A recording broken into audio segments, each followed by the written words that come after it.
In today's video, we'll build a clean and modern 3D button press effect using just HTML and CSS, no JavaScript at all. Let's start with the HTML file. We'll create a very simple structure, a container that holds our label and our button. The dot button container groups a label text and a button.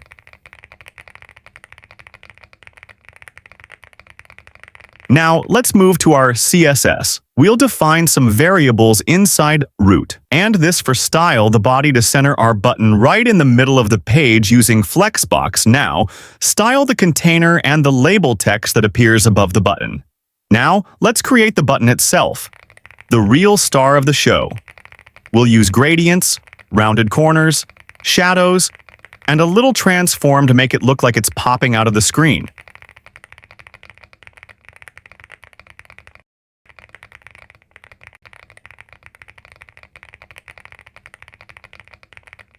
And that small gradient from top to bottom gives the illusion of light.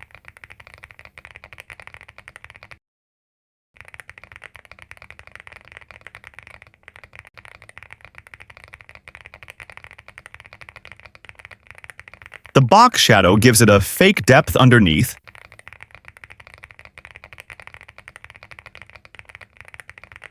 We also add a smooth transition for when the button is hovered or clicked.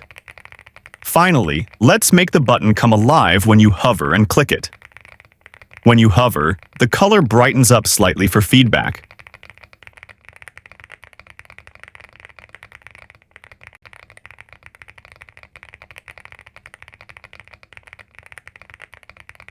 And when you click, the button moves down by 6 pixels, the shadow shortens, making it look like it's being physically pressed.